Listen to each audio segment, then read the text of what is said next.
The Institute stands true to its vision and mission. Our vision is to be an institute of eminence that fosters merit, research, and education, and develops leaders for creating positive societal impact in a changing world. And the mission of IIM Kashipur is to create and disseminate knowledge through applied and interdisciplinary research and practices in emerging areas of management. IIM Kashipur, a completely student-driven campus, from placements to functional work, from academic to non-academic activities. There is a student body for each discipline. Being a part of such student bodies and specific teams, students get first-hand experience of time management, working in a team, situation handling, and managing positive relationships with the administration. We aim to achieve new heights with every new batch of students. We celebrate the ups and downs of the journey of our beloved students and would like to wish them luck for upcoming years.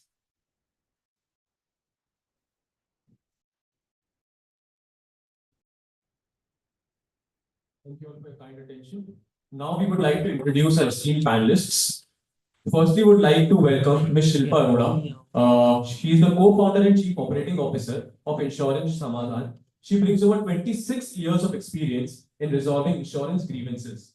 Since 2018, she has been a trailblazer in tackling complex challenges faced by policyholders, particularly around claim rejections, delays, and short settlements. Her customer-centric solutions, including the Know Your Policy feature and innovative reimbursement tools, have revolutionized the way people engage with insurance.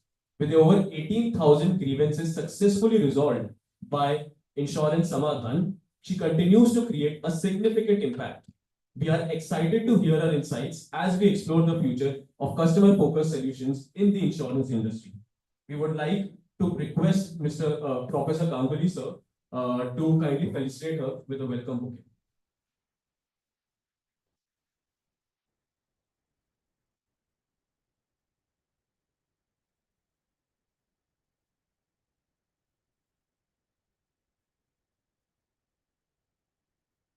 Thank you, sir. Thank you, ma'am. Next, we are thrilled to welcome Mr. Pratham Jindal to the panel.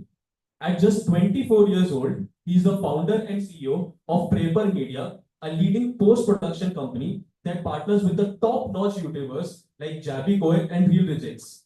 What started as a teenage passion for video editing has now grown into a thriving business, employing over 75 people and generating 8-figure revenue. We would like to request Mr. Atul sir, a senior placement officer, to please present him with a welcome bouquet.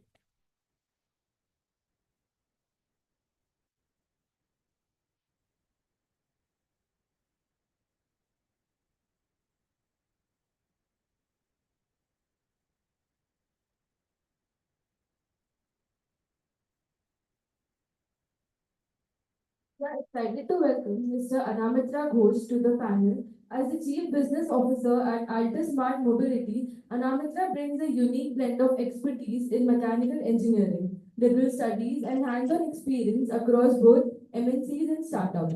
With a strong focus on innovation, strategic partnerships, and business expansion in emerging markets, he has been instrumental in driving growth at Altor. Recognized on Shark Tank India Season 1, Anamitra also mentors aspiring entrepreneurs and has been invited to top institutions like IIT and MDI. Outside of work, he is a passionate photographer and a lover of music and travel. We are eager to hear his insights on the future of mobility and innovation. We will now request Professor Utkarsh, Chair of Placements, to present a welcome bouquet to Mr. Anamitra.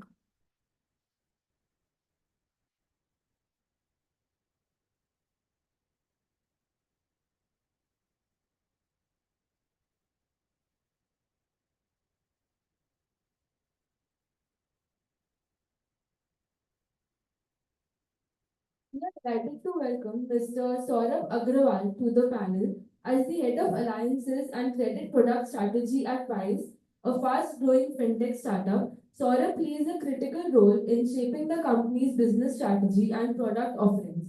With over a decade of experience in banking and payments, he has successfully scaled businesses at top organizations like KPMG, Vistar Finance, and Ujjivan Small Finance Bank. A founding team member at PICE, which has raised $8.2 billion to date, Saurabh is known for his expertise in driving growth, innovation, and operational excellence. We are excited to hear his perspective on the future of fintech and credit strategy. We will now request Mr. Atul Sir, Senior Administrative Officer, to present a welcome bouquet to Mr. Saurabh.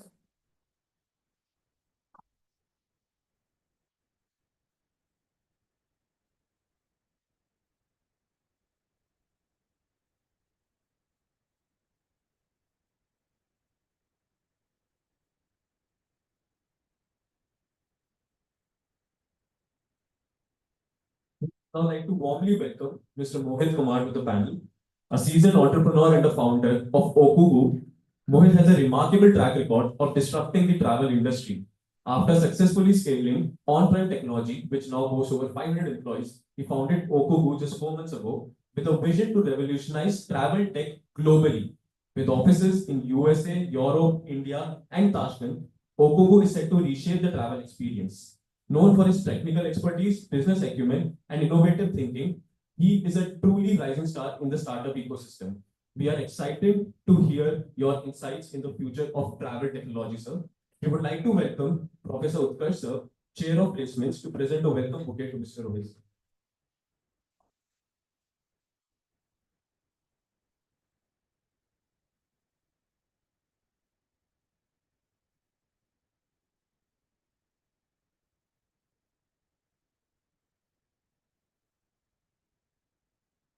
We would also like to welcome Mr. Ashish Banka to the panel as the CHRO at Cradlewise. He is a leader in the talent and culture at cutting edge of baby tech innovation. With a diverse background in both global MNCs and scaling startups, he has been pivotal in driving growth, operational efficiency, and diversity, equity, and inclusive initiatives across industries like IT, e-commerce, and manufacturing.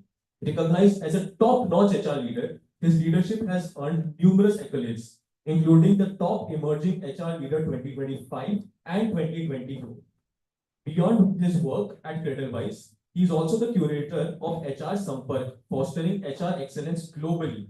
We are eager to hear his insights on the talent management and organizational culture akin to our topic. So I guess that's a great segue to our discussion today. And I would like to welcome Mr. Atul sir again to kindly present a welcome bouquet to Mr. Ashish.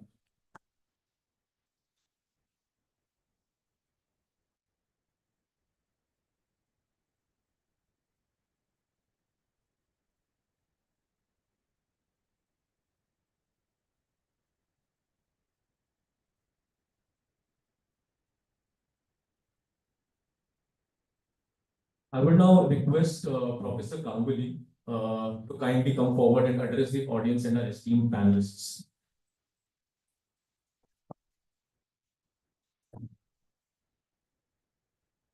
Good morning, everyone. Good morning.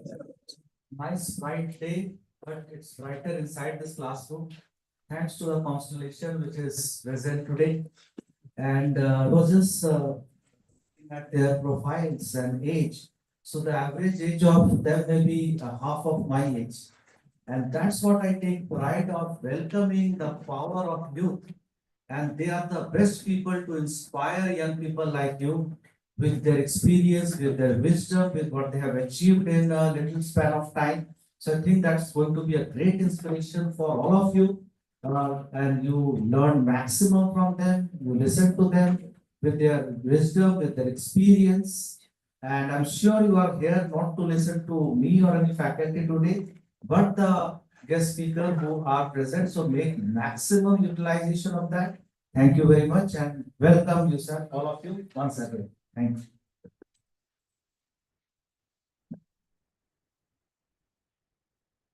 We are truly privileged to have such dynamic visionaries with us today at Neev 2025, each one playing a pivotal role in shaping the future of work and innovation. Our esteemed guests bring a wealth of expertise and forward-thinking strategies that have been instrumental in driving transformation across industries.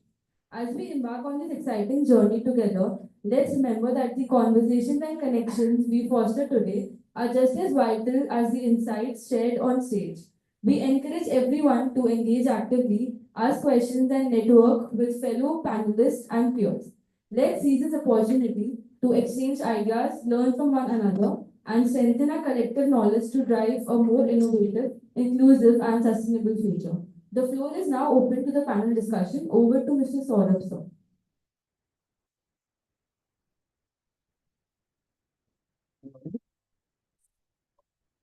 So definitely a big thanks for inviting me. Probably it was missed, but it's a homecoming for me. I have come, I'm an alumni of IIM Kashipur 2017.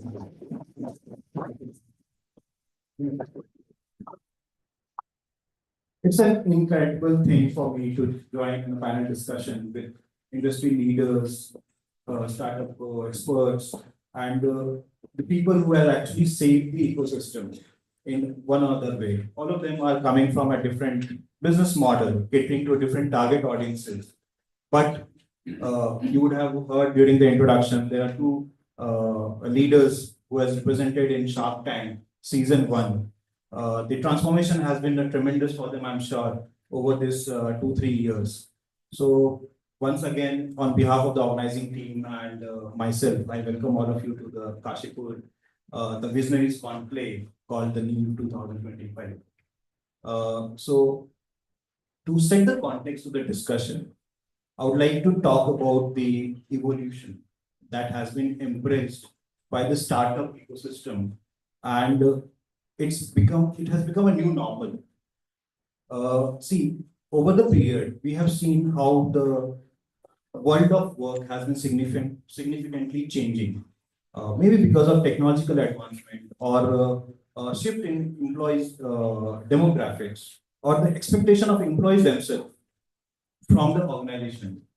They have kind of created a pressure on the management to rethink the approach.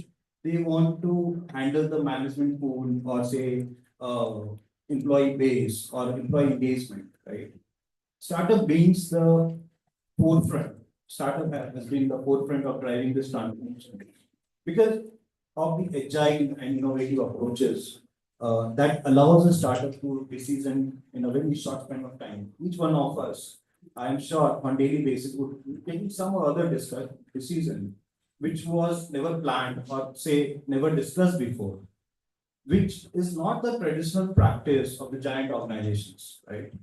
Which has actually helped to shape the way we work today. We we were discussing few examples earlier. I would definitely quote a few examples which will help the audience, the students of Kashipur, who are actually future workforce, future leaders, to understand how quickly the transformation has changed and resulted in the outcome. Right? All of us represent some or other organization, means our own organization, I would say, because that's the value being added today. We are not the employees or representing a company. We own the work that we do, right? So why not I listen or we listen from all of you? What is your opinion about the evolution or the changes, the cultural change, the cultural transformation change that has happened for the workforce? So shall we start with you, Silva?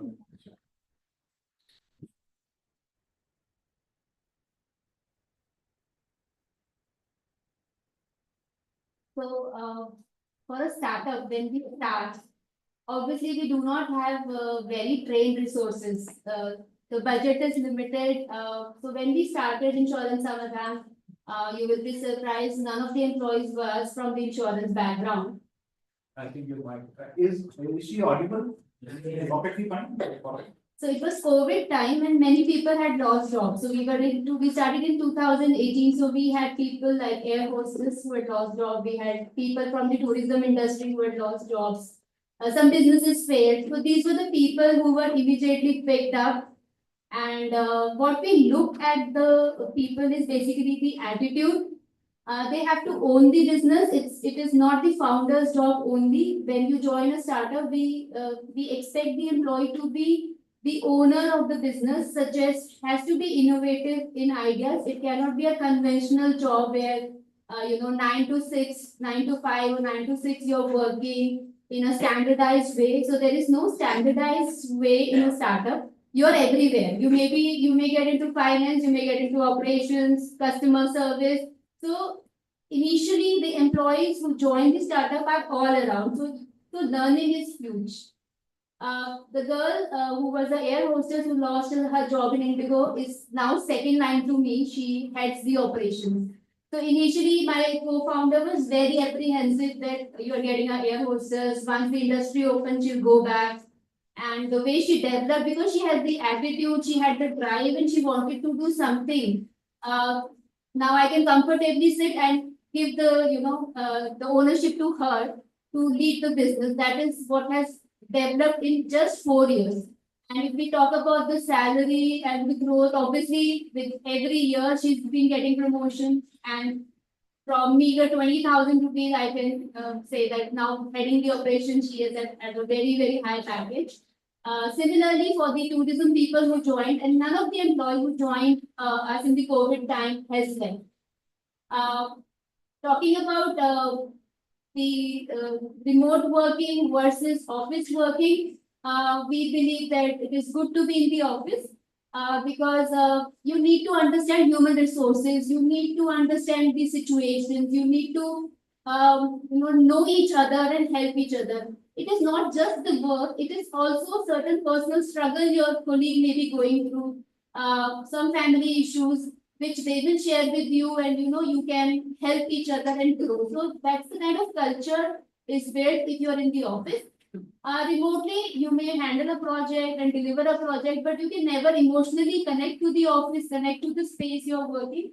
So this is the thing. So we are open to both like remote, but we prefer office working over remote because we believe leadership develops when you are meeting with the colleagues, meeting with human around you, then sitting at home and doing the work. So leadership will not develop there. Nice. Nice. How do you see being developing the smart, you've been developing the smart helmet? Definitely the expectation will be smart employees as well, right? So how the transformation has been for you? So for us, again, I would just go back to the time when I have been in a setup where you have to go to office and then COVID happened, become the catalyst of this change. But for us, the major challenge was, again, during COVID, the team was formed, and we had to bring everyone together. And we are a R&D company, so definitely there are a lot of hands-on work that needs to be done because it's been a hardware startup. And we have physical products which needs to be developed, tested, and so most of our team members are engineers and bikers, like myself, and their initial struggle was to sort of get them together, set up a new place. We were in a smaller place before, then we keep it to a larger facility, and to set up a culture there, which became really important. So I was in Bangalore, I went back to Calcutta initially for 2 months to figure out the office and the new space. But then I stayed back for 6 months just to set up the culture there. But we would have to lead by example. If I'm asking my teammates to come to office every day, I would have to be the first person to do that. Otherwise, they would not respect me, they would not respect the culture, and it would not be organic how things are moving. So we started that practice, but in my opinion, if it's not a mandate for you to go to office every day, hardware folks they need to, but still they can work from home if they can manage on it because there's a lot of equipments and instruments that they need to work with. But for the other part of our team, which is very small, the non-tech, non-hands-on tech people, we work in a very hybrid team because we keep traveling. Like today in the morning, I took a call and we went on for breakfast. And we are always in the work mode, as all of us would sort of agree with that. So I think that flexibility is important, that you would know if there's something where you feel you would be more productive or something you need to sort of address at home or at personal set without affecting the quality and the delivery of your work. That works very well for us.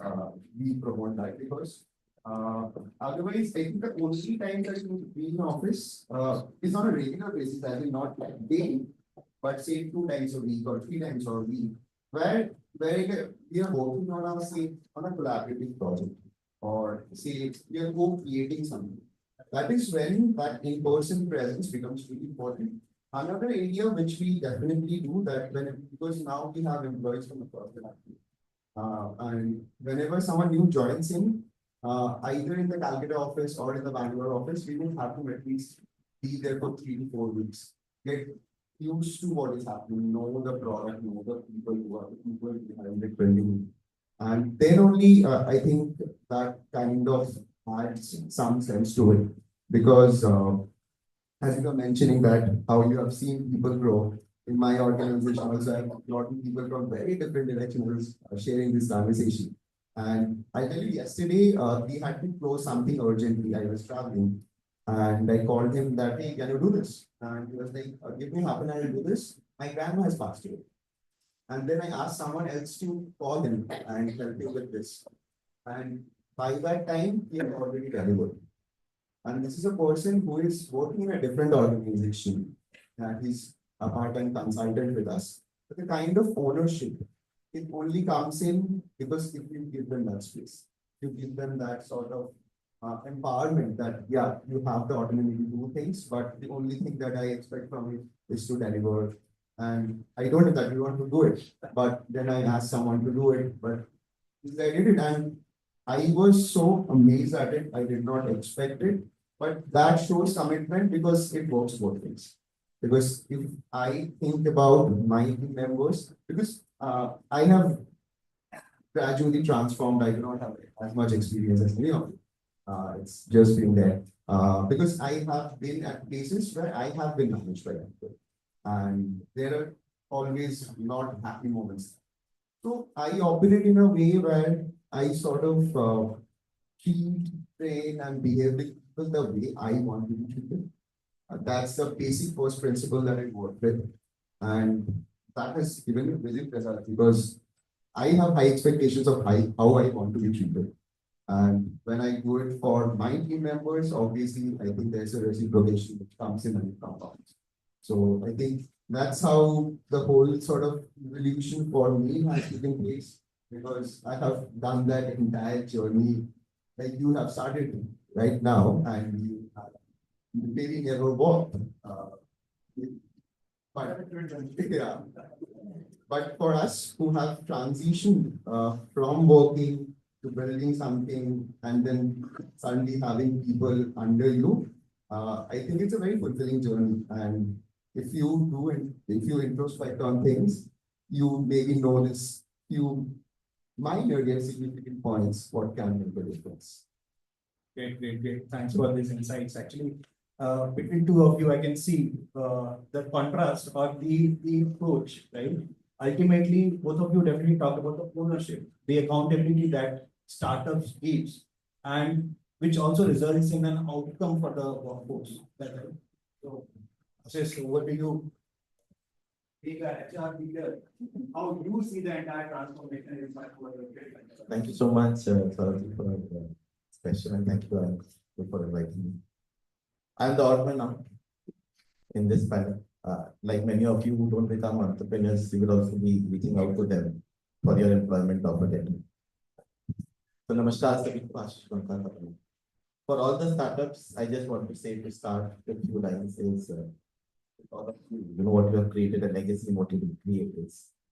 अगर टूटने लगे हौसले तो याद रखना कि बिना मेहनत के तख्तो ताज नहीं मिलते क्योंकि अंधेरों में ढूंढ लेते हैं मंजिल अपनी यूं किसी रोशनी के मोहताज नहीं. I first of all request all of you to give us thunderous applause for our parents for which we are here. You know,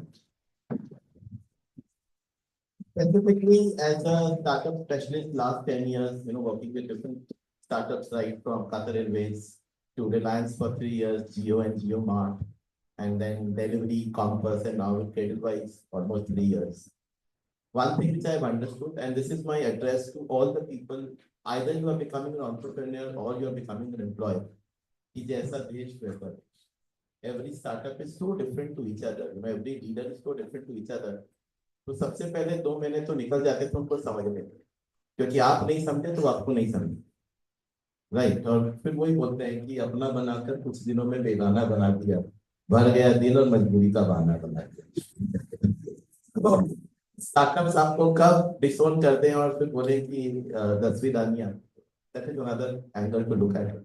From my HR journey, why we have scaled organizations and hired across people and across verticals, I like examples from different companies, not specifically. You join a startup either at an early age or after 5 years.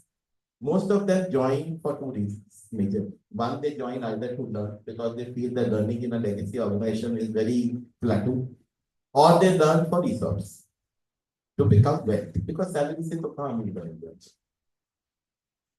I'm sorry if this sounds brutally honest.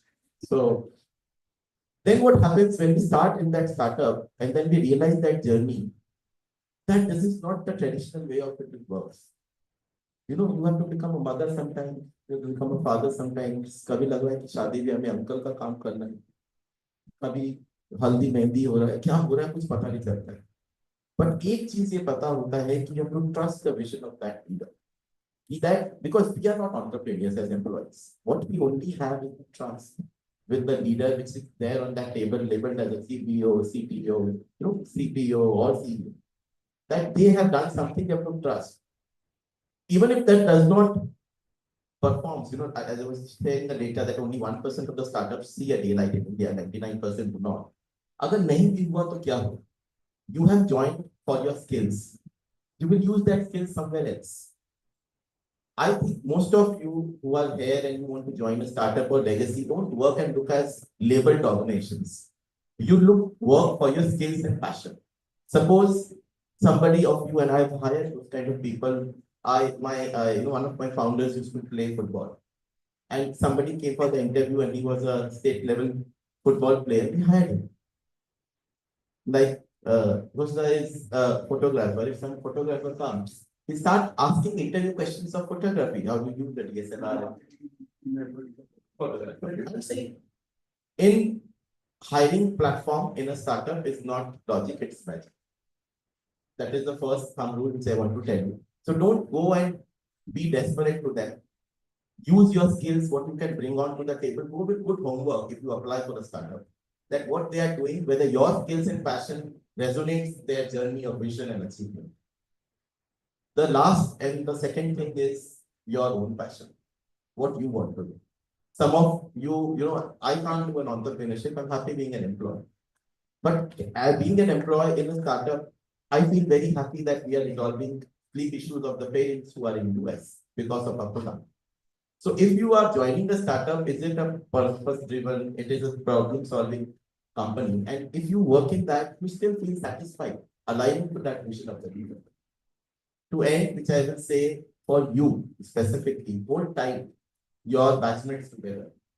Hold tight your institute together and hold tight the startup community because immense to learn. No matter he might be 24, but what he will bring into the table will be a different. Age, your number of revenues which you have does not matter. The only two things which matter is your passion and your humility. How do you treat people down the across? This is most important. We are here to perish a perishable commodity, and we don't even know what is our expiry date. So what are we going to build an iron tag and I passed out my MD 16 years back. Does not matter where you pass out. You can be a standpoint. But do you treat people like or not? This is what culture is Shilpa was mentioned. Culture is nothing, which is your upbringing from that. And to end with, for all of you, for your love for your institute and your batchmates, is जो बीत गया दौर वो फिर ना आएगा. अब तेरे सिवा इस दिल में कोई न समाएगा. घर फूंक दिया हमने, अब तो बस राख उठानी है. जिंदगी कुछ और नहीं, बस तेरी का. Thanks, Ashish, especially for bringing liveliness among the audience. And I'm sure for next 10-15 minutes, they'll be expecting much more from you. So yeah, you have set a benchmark now, it has to go up, that's for sure. But correctly mentioned, see, there's also a transformation that Ashish mentioned. In startups, the discussion is not about salary. The discussion is about network. And it is not like only founders makes network. The entire team makes network. If the startup is successful. And thereby again, the accountability is amongst all team members. It can never be the only leaders. Yeah, ownership. Over to you,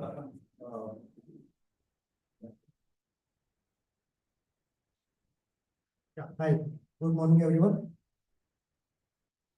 Ashish sir, I would say I am the odd one out here. Because like I never went to college and to sitting in of all the colleges and I am right. That's I mean, I put out the story. I was like, okay, this is very clear to me whether I am inviting someone who's now in college. But yeah, very grateful. So to context, Prapper Media, what we do is like we help creators create, right? YouTubers and like Instagram creators and everything. I'm a creator myself. So we help creators create the back end things that are managing for them, like the video editing, their thumbnails, their graphics, and all YouTube channel management and all those things. Right, so that's what I do. I started out as a video editor, right? I haven't edited a video in the last 2 years, so that's also a kind of transformation that you see once you become like a startup owner and then you're just जैसे आपने बोला शादी आपकी चाहे हो रही हो अब 50 या और मैनेज कर दो साथ में इसके तो that I mean like over the 4 years I have seen huge transformation between people between our processes that we have, right? So I would like to tell you the story of my CEO. So he started out as an intern as well. I was on a random day. He was my school, like वो मेरे school से ही था. So I gave him a call on random day, like, hey Jatin, his name is Jatin, but I need your help.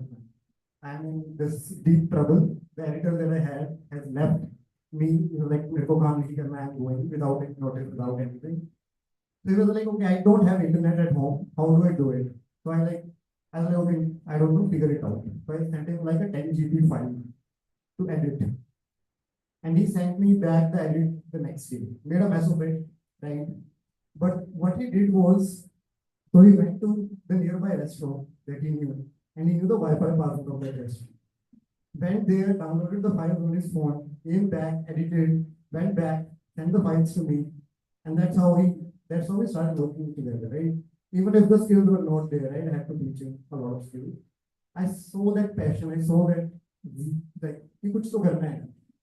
So from starting out as an intern, was earning 7,000, 10,000. Now he is the CEO of that. Trying major change within our organization. So that's one story, and I wanted to clap for it. Yeah. Yes, the speed and efficiency is everything in a startup. Like how fast decisions get made.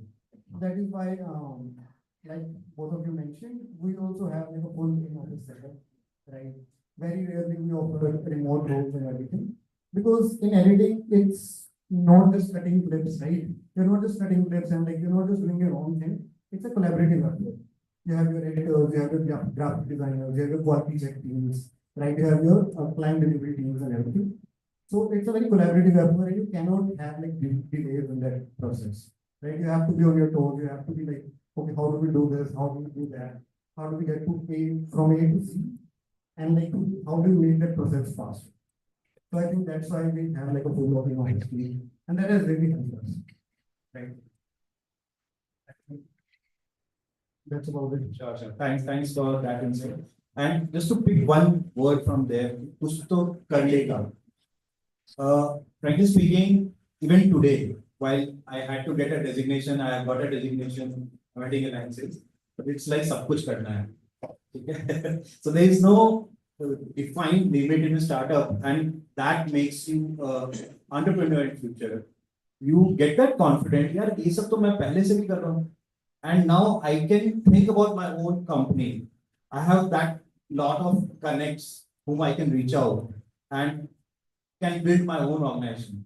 If you are in a traditional work culture, this can never come because the exposure that you get is limited. You are actually handing a piece of pie, right? And that's limited to your growth perspective. So thanks for bringing that perspective of which we कर सकता है इंसान, and startup gives that opportunity, I'm sure.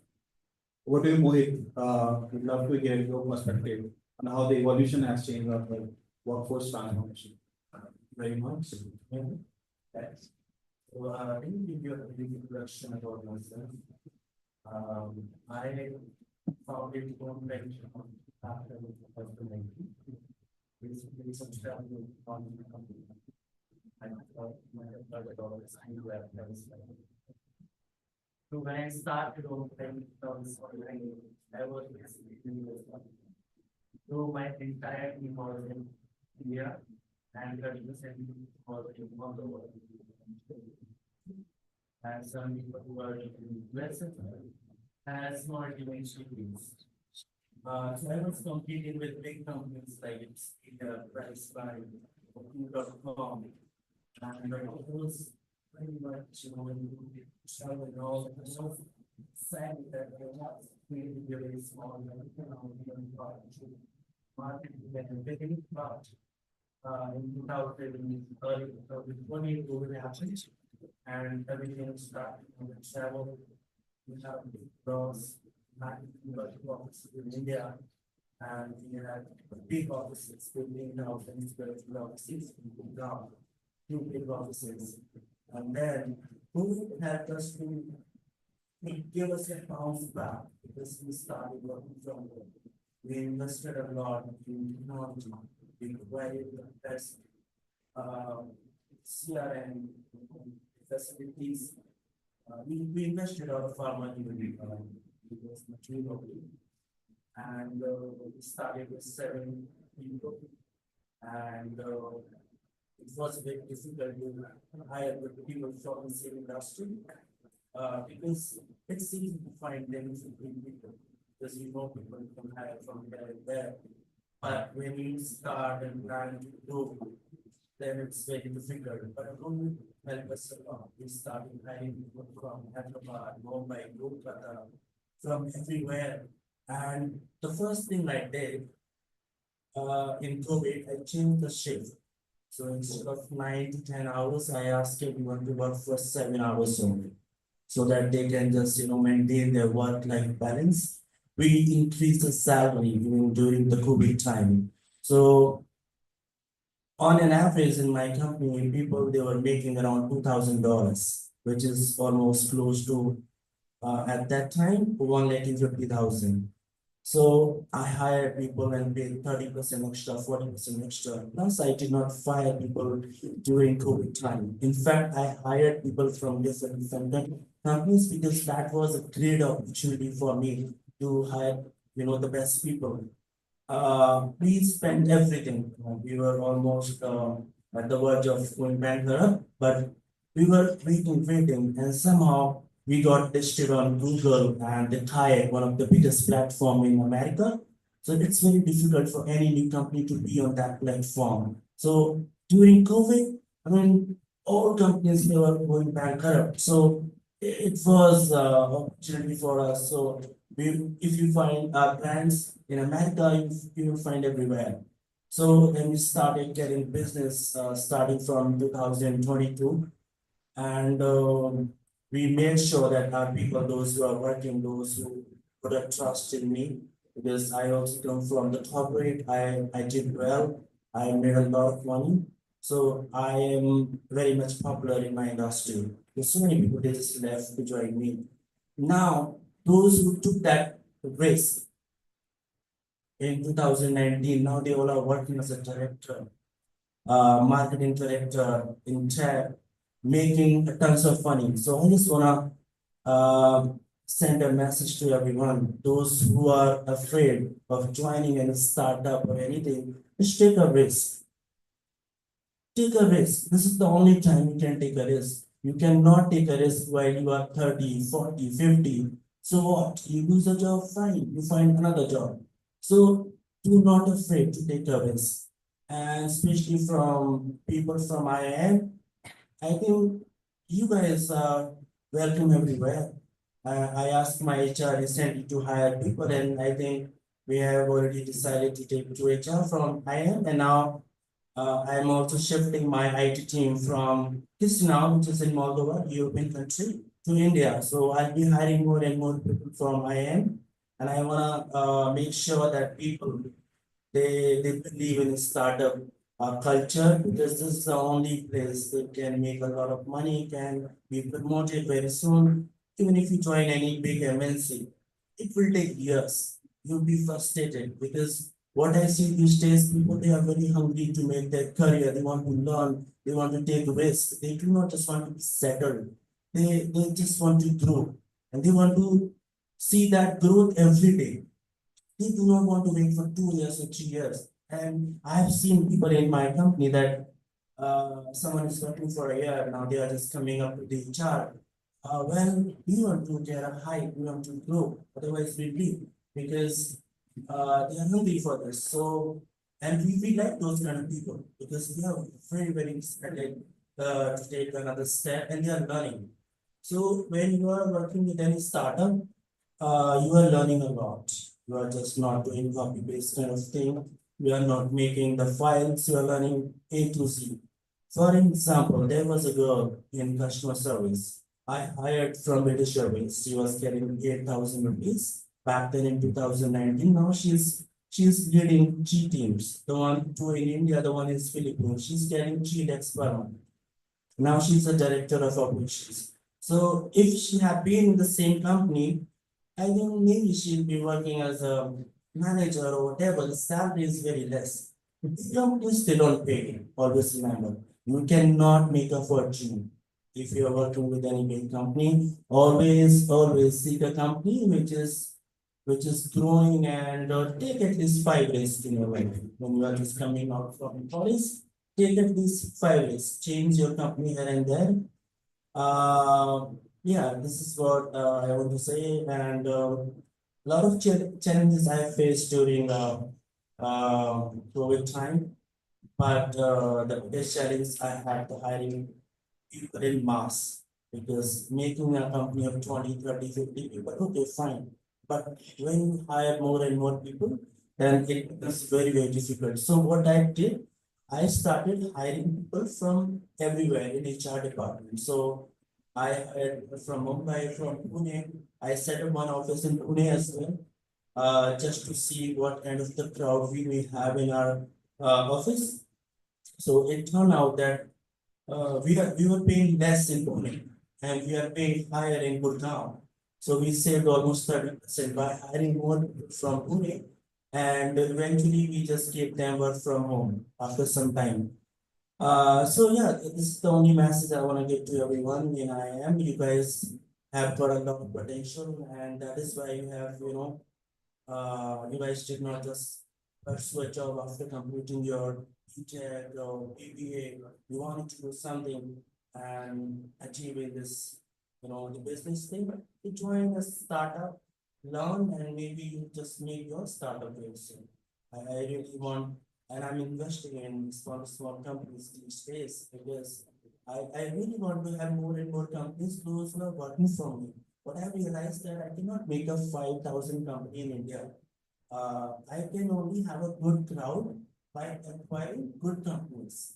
So I pay extra for them. So I do not want to have like 5,000 people where I can have 1,000 good people. Those were equal to 5,000 people.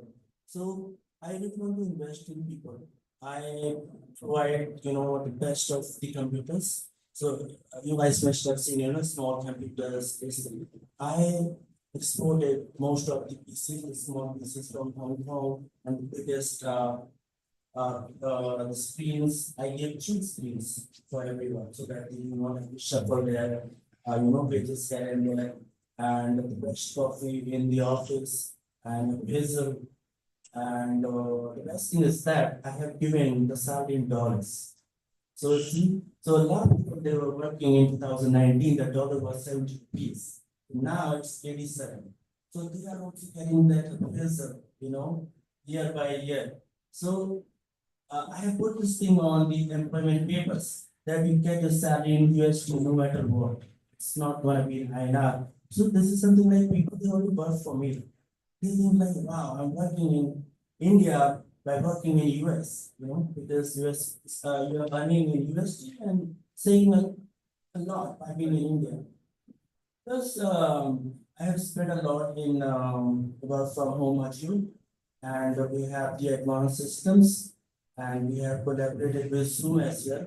So they are working on a specific CRM where it is gonna save a lot of time for us. And Salesforce, they are working with us to make advanced CRM. And yeah, so the last thing I would like to say, guys, work with startups, make a lot of money, learn from them, and make something on your own. Just do not get settled by working with top 5 companies where you are making only 20. It doesn't make any sense after working on it. Thank you very much. Sure, please go ahead. Because two things I resonated really well. You mentioned about the British Airways person you hired. I have a very similar journey. I have shifted many jobs. So I get bored very easily. If the person I'm reporting to, if that person doesn't have anything to teach me, I don't want to be there. If the learning curve in an organization or in a role is equivalent to what is there in, say, maybe the first year and the second year, if there's no delta, I do not want to be there. So I would rather leave in the first year itself. And that has been a major problem with large organizations. So when I was at Ashoka University and I sat for my placements, I was handling McKinsey, but my profile would never get shortlisted there, I know. But what I felt that you need to find where you are aligned to, and there are people who would value that experience. Today, I have been able to say, do multiple things together and have worked on hands-on in different roles across business development, marketing, across B2C sales, B2B sales. And that's why today when I'm building a team, I can train people. I can really get, you're talking about the 70, right? In the population 70, 20, and 10. This is where I think I can enable startup spaces by bringing in the 70s or the 20s, train them to become the 10 or the 5. And that has been the growth journey because I think money will come in, money will compound. I feel that way. Please correct me if I'm wrong. Or So, in India, if you see any big companies, they are not here to make you make more money. They are here to save money. Yeah. So the moment they see that someone is making more than 60, 70K, either they fire them or find an alternative. And this has been a model for all US companies in India. So they're not gonna pay the same amount they are giving to anyone in America. But what I have done, I'm giving the same amount is coming from US to India. So you will never ever get this kind of opportunity in big companies. Maybe 5 or 10 people out of 500. But not everyone is gonna get this bigger opportunity. Yeah. Companies, they just want to save money. I understand that we have a great crowd in India, but I don't do that. You know, what an individual, you want to save a lot of money. And another thing I also did, I forgot to just mention this thing. I also put this exchange program. So I asked my Europe team to come to India and send people from India to join. And I do it every year. So those who are performing well, they just go back to Europe, stay there and work with our other team. And the same goes with our other team as well. So this motivates them to explore that global crowd and just to see a lot of things, which I don't think so many companies say to maybe 1 or 2 out of 500 or 2,000 people. So, but I do it on a very regular basis, 10 people per year, and this is a motivation for them to work hard to make this. But again, I'm just trying to make sure. In bigger companies, you will never ever find this opportunity. It's rare, maybe 1 or 2 out of 10. It's rare. Absolutely, absolutely. I want one more. Okay, let's go to India. You know, find cheaper crowd and salaries going up. I finished this problem. Because I am also price line. So they have given us their cost to us. So they are giving $2,000 in US. Now they are giving me 500 US. Do you see how they are saying? I mean, in Dhaka, they have the best crowd. It's just like they do not want to work for 500 US. So yeah, something like this reality people need to understand. Working with big MNC, okay, you will have a tab, you work there, but ultimately by living in big cities, you need to have a lot of person, lot of money. especially those who are those who are master from Megan, they have to set an example that they are making this much of money and they are doing this and that. So just another point to what Ashish said about, to what Mohit said, that obviously when you're saying that go and work for a startup, but I think that there are two kinds of people, like one who goes to work just to earn and have a life, what they want, right?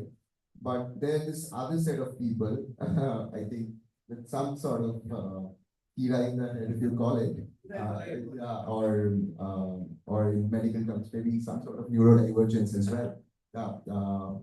If anybody has watched this series called The Playlist on Netflix, it's the story of Spotify, how Spotify was formed. If not, please go and watch it. Please go and watch it. And there's a specific scene where Lawrence, the co-founder of Spotify, goes and meets Peter Thiel. And I'm not going to tell you what happens there, but you should watch it, that 5 minutes. That has been transformational for me in terms of understanding a lot of things, understanding people around, and you should do it. So I think coming back to the two kinds of people, you would see that unrest, like whenever someone viewed my profile, if I was working somewhere, I would have gone to Ashish and said, Ashish bhai, ye dekh lo mera profile kya ho raha hai, calls kyun nahi aa raha hai mera, right? And you would see that your profile screams of instability. And I think, and it screams of instability because I was not at the right place. So it's very important to figure out what's the right place for oneself as well, because of how many things or how you want to do things. And there, I think, comes the difference between an entrepreneur and an entrepreneur.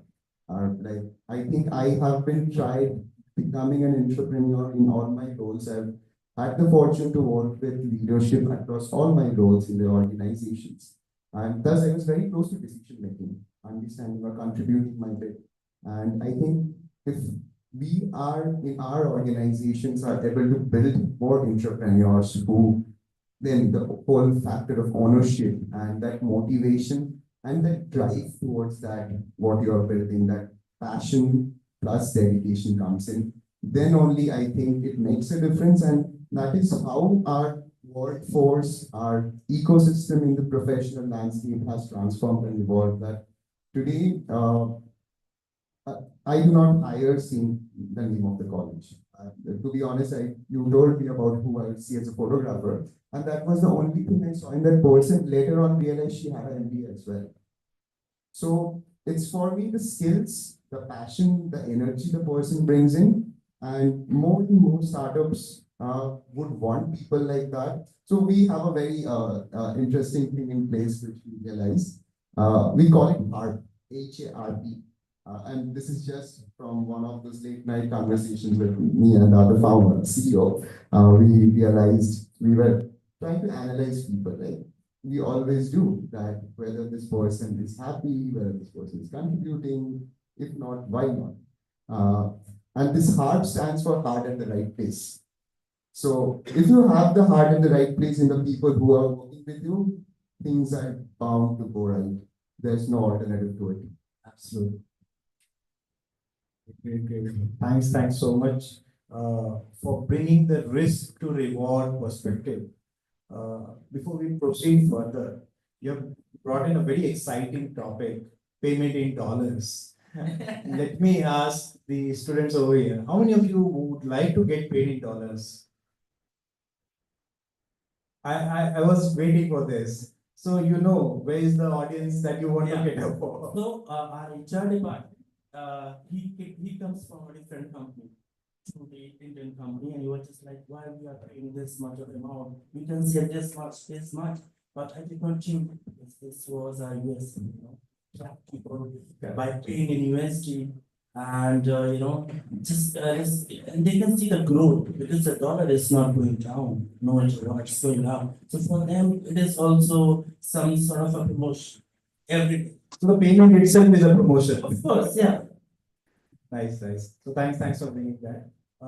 So more or less, all of us agree that this transformation workforce, the cultural transformation has actually brought in a kind of pace or say a speed to the work. Can you lower the pace of this mic? I think it's sorry. So the transformation, there are two parties to the transformation, right? Until both of them agree, the acceptance won't be that visible that we can see today. And in my opinion, these two parties are the organization and the workforce. Uh, in my opinion, as per my experience, the major transformation is each member of the team is the founder of the company.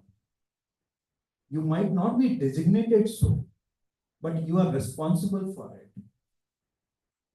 Be it a marketing person, be it a salesperson, be it an HR. Everyone starts thinking logically that मैं कहाँ पैसा बचा सकता हूँ या where can I contribute to maximize the return. I've seen marketing guys in my company. While we as a business front, we keep pushing, यार और budget बढ़ाओ. They come back. We know the keywords are of this price. The bidding, what we are doing is already at the max. If we increase the budget, what we get is the junk, not the customers. So the ownership or see the accountability, what is being conveyed for a marketing, if you give them budget, that's the best thing possible for them. They actually struggle for budget. And while we are saying that you get to take the budget, they come back. Correct. That's other way to come to this point. So would love to hear from you guys. How do you see the transformation? What are the benefits that the ecosystem has got so that they have adopted to it? And we actually see the ecosystem growing so well. And I won't be surprised with AI and other tools coming into picture 3 years or 5 years down the line, things will be much more different. So just one more line. We all of us took the benchmark of COVID period, right? COVID in all our eyes or in our understanding is a negative thing. It shouldn't happen. But the transformation that has come out because of that scarcity or that challenge, those days, is what we are talking today, right? So with advancement like AI, we'll definitely have a great future. But now we would like to hear from you, Silpa. How do you see and why do you see that ecosystem has adopted this transformation? COVID is a benchmark for us.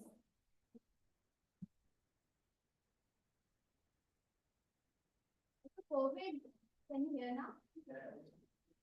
COVID brought a lot of experimentation. We were in remote area, the usage of Zoom, how to keep people motivated. So adoption has been there. Now we don't need to physically visit a client or a partner, or if we have to do we can do a webinar. So that distancing, the cost of travel, the time consumed has significantly reduced.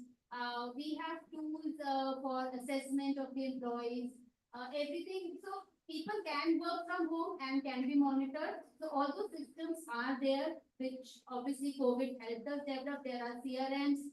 The task is assigned by the end of the day. In between the day, we can see whether the work is on or not. So all those systems are in place.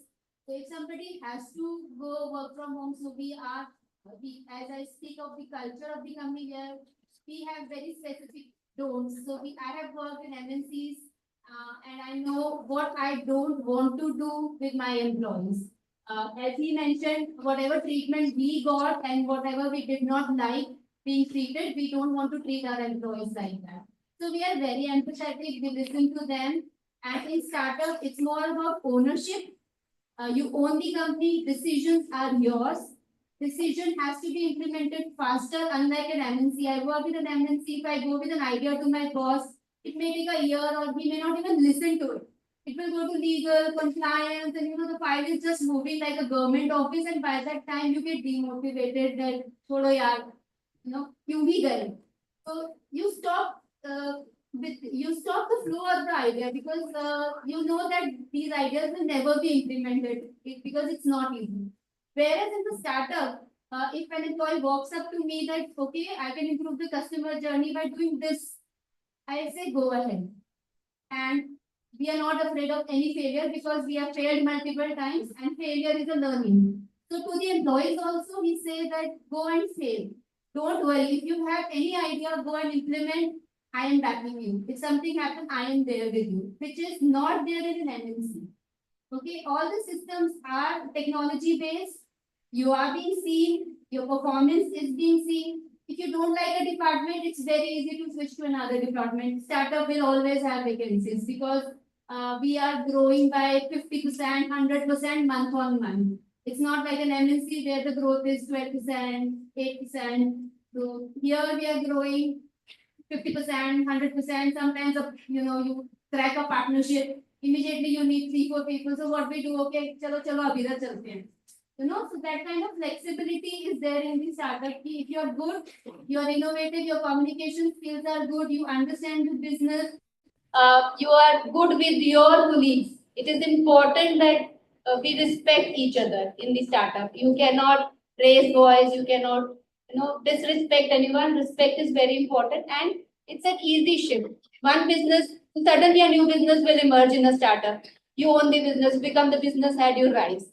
So these things are pro of a startup. You take the risk, you get the rewards. Promotions are faster, your learning is faster. Even if you fail, there will be offer letters ready for you because people who have worked in startup are knows how to know everything about the business and they develop skills which are required by the outside world. So that's what I would say. Completely agree, and I think going back to the fact that you mentioned there are like two parties in the whole discussion, the organization and the workforce. So I think everybody benefits from this. Today, especially in a startups, we have to make do with whatever resources we get. So in a startup, if you look at it, it's maybe you have to deliver better quality work than a corporate in much lesser time with much lesser resources and maybe most likely also with less experience and less training manpower. So your challenges are manifold, but then again it comes back to that same risk and reward ratio, right? Because you are able to make that transformation or that quantum leap in the kind of work that you are doing. That is why the whole journey of growth becomes there. And if you fail, you already mentioned that you have already learned that there are organizations who are ready to embrace that experience. So, having an open mind is very important, and I think for people like us with Kira, we fit in well into the workforce, and then maybe when we understand or we get that right spot and we start or something, we also leverage from people like us who are trying to get into the workforce. And say, for example, today at a startup, I might not be able to hire a lot of people full time, but I know these people, they have the specific skills which they can contribute to a certain project or a certain delivery that I'm looking at. And that does happen. I've called up my friend who works in a major agency in the fintech space and he knows how to build stuff. And I needed certain help, and I was like, why you come on board? You help me build this. And then, so we have built a product with 4 people and 3 of them part-time. And that is how the workplace benefits from the transformation landscape of how things are happening today or how acceptable things are. Moonlighting is a challenge. A lot of companies look down upon it, but I personally am a huge fan of it. I have done it all my life. And today I wouldn't stop anyone from doing it in my team. My only criteria is, which I have stayed true to myself, that these hours are separate for me. This is where I go in full force and do it for maybe the primary company I've been working for.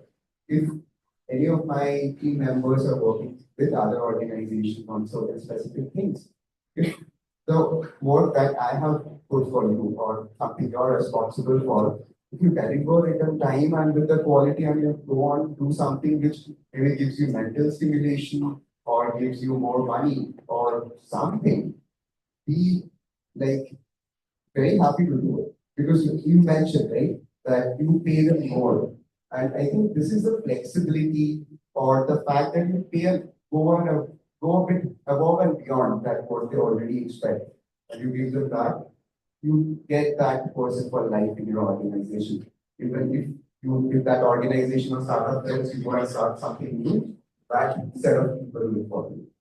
And that's how I think both the workforce and the organization benefits from the transformation. Very well said, sir. Over to you. Thank you, sir. 1 घंटा 17 minute के बाद बोलने का मौका मिला है, जैसे board room में होता है। 5 साल HR का कर रहे हैं, लेकिन HR को बोलने कोई नहीं दे रहा। It's a basic thing. See, how many people from Maharashtra? You're talking about AI. So AI में I, Tai and AI तुझे नमस्कार. This is something which is there. Why should we not exploit and abuse it? 50 पैसे का क्लॉडमेंट भी फेंकते हैं तो देखते फेंकते पूरा ही आता है। उनको टेक्नोलॉजी है फ्री में। Nothing wrong about it. How many of you have iPhone? Raise your hand. Raise your right hand. I'm not going to scratch that away. I have bigger people to scratch. So आपको एक story सुनाता हूँ, ठीक है? And everybody comfortable in Hindi? By all these, good inputs which we are hearing from the founders, I will talk about a story of a mindset. Why we have done MBA, like Pratham was mentioning, he would have not done, but he would have become more matured while interacting with these people. And this is the quality of a startup leader, or a CEO, or a CTO, or a CBO. कि आप उनको अगर ounce दोगे तो आपको pound वापस करके देंगे. So the story is of everybody comfortable in Hindi. आराम से सुनना, लुत्फ उठाते हैं. कलकत्ता के बहुत गांव में एक बासा बोलते हैं जैसे चौर. एक बच्चा वहां पे बैठा रहता था और शाम को दादी से कहानी सुनता. रोज शाम को 5 बजे वो दादी कहानी सुनाती.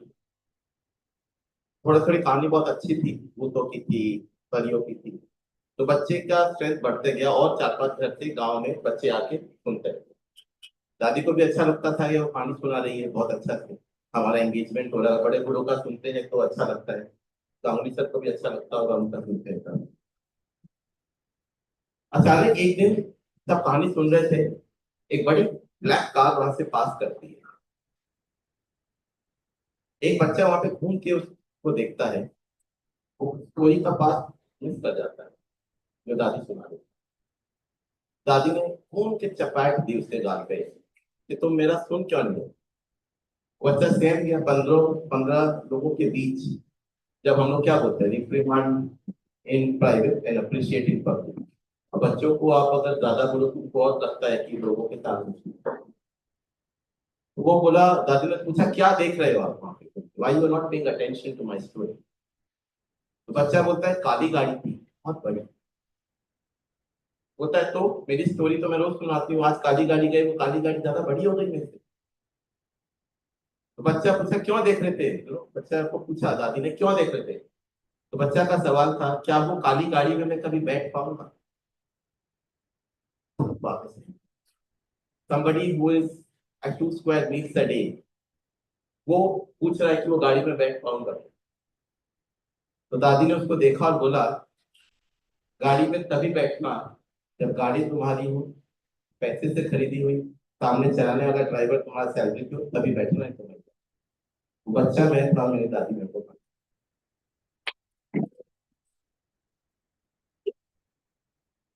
स्टार्टअप का जर्नी ऐसा ही होगा जहाँ पे आपको कुछ नहीं चाहिए, स्किल, आपको सिर्फ बिलीफ सिस्टम चाहिए. Why we have done MBA? When I am not a IIM, or why we have done MBA, follow for to ask 90% of the people जिनको कोडिंग नहीं आता वो MBA करते हैं. BBA से खाली कुछ होगा नहीं, वो MBA करते हैं. और MBA बोलने में अच्छा लगता है, दहेज लेने में अच्छा लगता है तो MBA. और या आपको लेबर का काम नहीं करना हो, ऑपरेशनल, तो MBA करते हैं.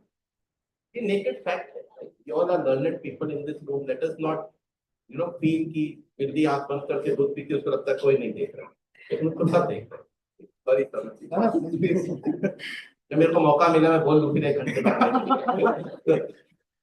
So I just want to tell you, when you go back and you represent, you do management, which is manage and maintain. आप खुद को भी अच्छा से संभाल सकते हो और कंपनी को भी अच्छा से संभाल सकते हो।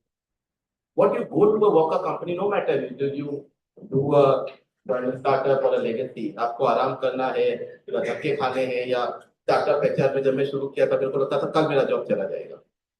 You never love your company, never know company stops loving you. Right? You can convince the girlfriend, not your company CEO, no? Can't convince because उनके पास देने को कुछ नहीं होगा, वो तो खड़े हो जाएंगे बाबा की तरह, अलग निरंजन करते हुए। हम लोग क्या करेंगे? At that time, we as our people, as HR, I tell everybody, go back and trust your network and your skill. आपने मैनेजमेंट इसीलिए किया है क्योंकि ये चीज का रियलाइजेशन आपकी ब्लाइंड स्पॉट में जो जोहारी विंडो में होता है वो आपको रियलाइज कि आप क्या कर सकते हैं क्या नहीं कर सकते। और 2 साल के पास आउट होने के बाद भी आप और नहीं समझे तो 2-3 बार और रिव्यू कर सकते। Please realise and know yourself, that is what we say. You don't have to know a startup, you just have to know yourself where you fit. Ashish Banka, you are right people at right place. मैं भी घोषदा की तरह जब Cradlewise के पहले मैंने 14 साल में 9 कंपनी बनाई और मेरे घर वाले कॉल करते थे पूछते थे इसी कंपनी में है ना। एक एचआर के लिए 9 कंपनी सुसाइडल अटेम्प्ट है, तो मैं उनको बोलता था मेरा क्या गलती, जो ऑफर लेटर दे रहे हैं उनको पूछो। मैंने तो किसी को जाके I have not done a casting couch. Sorry, you are hired for your skills. If you are getting hired today, you will get hired tomorrow.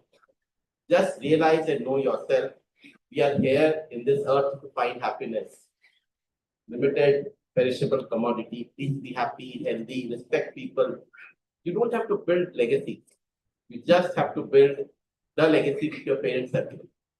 Thank you. Amount of plans that you will see. वो तो मेरा campus time है। Yeah, great. But Ashish, frankly speaking, the points that you are trying to convey are very important. Please don't take it in lighter mode. Take it seriously. See, until you aspire for something, you won't get it. It's very simple. And if you feel that someone else will do something for you, boss, please wake up. When you had cleared the CAT, or when you had given the interview, or when you had got selected, भाई आप ही किए थे और आपने खुद से ही किया। Don't think that you join some big giant company and that can make fortune out of you. I am sorry to say, but वो एक अपने आप को सांत्वना देने की बात है कि मैं सब कुछ अच्छा कर रहा हूँ। It's not like that, right? Pratham, please, your purview on how that option has been done by the culture, the ecosystem. Yeah. I mean, definitely, I would like to harp on the fact, like, why you should join startup, right? I'll tell you one of the story. So we started this podcast division. It's still in process, right? Whatever we are paying in salaries, we're not looking at the time. But as someone mentioned here, like creating founders from teams, right? I think that division really took responsibility. They were like, okay, the person tell us how do we make this profitable and how do we make it so like this goes down and how do we grow it like the other divisions have, right? So we sat with them and we have them like, okay, these are the steps that we need to take. Like here are like my quantity productivity, right? If every time they will faster. Here are these processes that needs to be improved upon. So I think in a startup, you don't have to do this in an annual, right? Agree? So in a startup, you can come here, you can go to the founder, you can tell them, okay, this is what I'm seeing an issue with. How do we improve this? So I think that is a very strong reasoning on why we should join. I mean, well, there you know about all the processes, right? You know what's going on in the HR department, you know what's going on in the marketing department. Tell me, founder ne kal kya khaya? You know everything. I think that's like a really big motive for why people join startup. And we may get a lot of learning and everything. And I'm seeing the students take care of all the bodies, right? All the organizations will do this. And in startup, maybe you would get like a similar role. You know what's happening in every department, you know what's going on, and you get to be a part of it. And you get to know like there are a lot of different hands, and you get very strong. Thanks. What's your take? So I can give you some ideas or some tips. Find a company where you see that I want to build this product going forward. Let's say you are from finance, you want to build another Zerodha or Grow. Work with those kind of companies, learn from them. So you won't have this thing that you're working with a startup, you will have this mindset, you are learning here. You are learning and earning, and you will see the struggles, you will see the foundation, you will see the challenges there, which will make you more stronger, right? Let's say you are trying to build a startup, you have no idea because you are working with big MNC, EY or PwC, but you do not have any idea how they started. But when you work with a startup, maybe a semi-startup, you know a lot of things, you know, how they are struggling, what is the biggest challenge they are facing. So you are a part of that startup. You won't face the new challenges. You will be prepared by the time you start to make your own startup.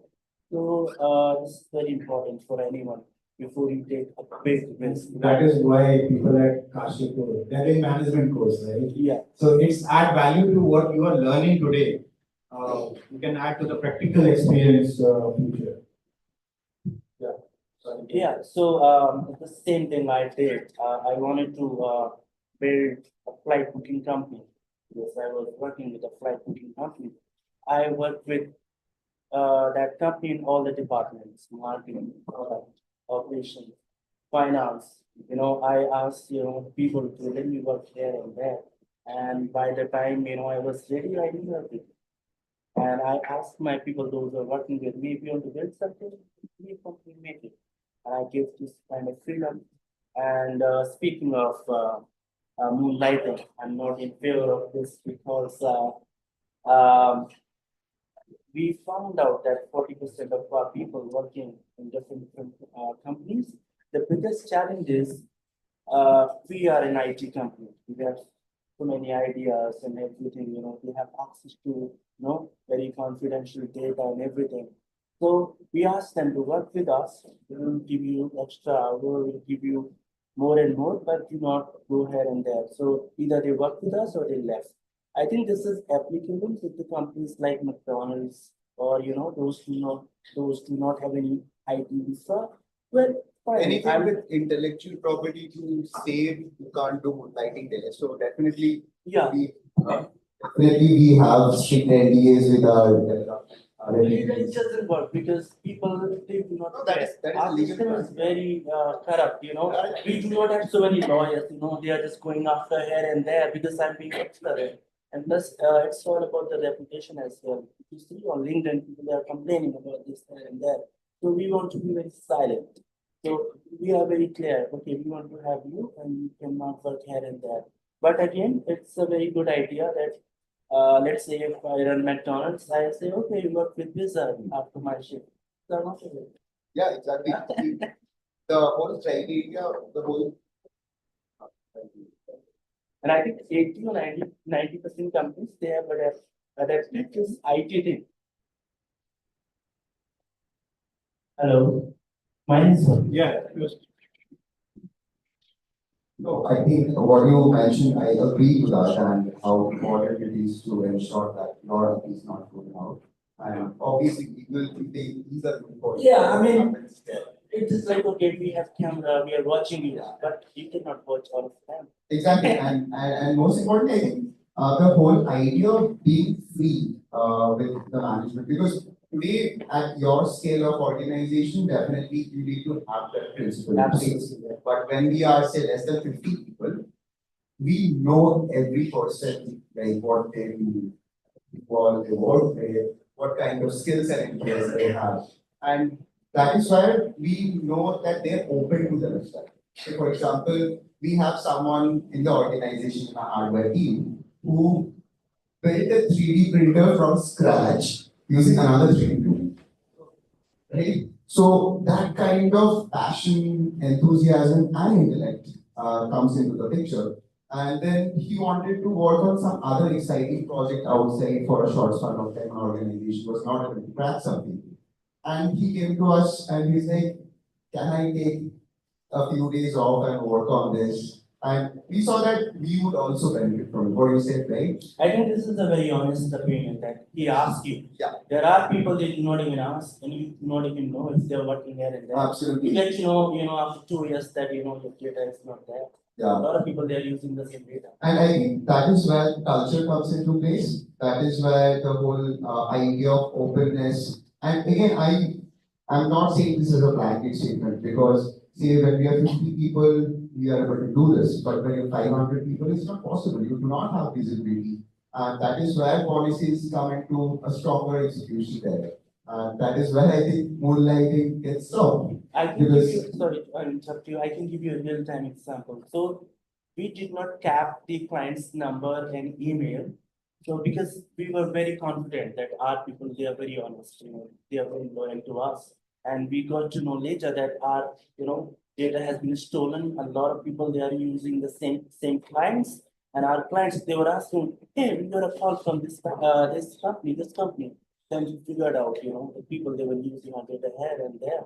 So that's how we just got, how important this is to, ask people, if you want to do it, okay, not to ask. Because there are people, 50% people they support moonlighting and 50% people they do not. So yeah, I think it's like very subjective. Yeah, absolutely. Thanks again. So I believe we have 5-10 minutes. Okay. So the last point that comes to my mind, while we have evolved to a level, right, and things are adding up. So how do you see the transformation from here to next 3 years or 5 years with AI playing the critical role and transforming the culture? I'll start with Please, don't go there. Thank you so much. CEOs are always generous when pointed. I don't know about AI, but I tell you, all of us who are there, each one of us has a mentor. And mentor is nothing, it is like Krishna who takes the Arjuna to this Mahabharata. So go mentor find karna bahut. I will tell you a practical how I find my mentor. My mentor is current CHR of Cisco, who I work with Geo in Calcutta. And I tell you how he helped me when I was working with him. So how did I find a mentor is using LinkedIn. So many people will come, so many people will work, but everybody cannot be a mentor. A mentor is somebody whom you are vulnerable at points, whom you can go back and be realistic. You cannot be with that your parents also because they will get even more sad if you become vulnerable. So what I did hotel management and I did MBA in HR, which I decided at a very early age. How many of you want to do an HR here? Thinking of doing HR as a specialist? Earlier when I used to do campus, half the people, now only 2. And I was telling them, this is a very solid figure that people are not pursuing specialization into human resources. This is again that the fear of no jobs or AI taking over or it will become a fraction, but nothing has happened to me and so many people are employed. So HR is also not very less educated department. ऐसा नहीं कि जो नहीं पढ़ते वो HR होते हैं. We still have the intellect which we have. So how to find a mentor? You go to LinkedIn.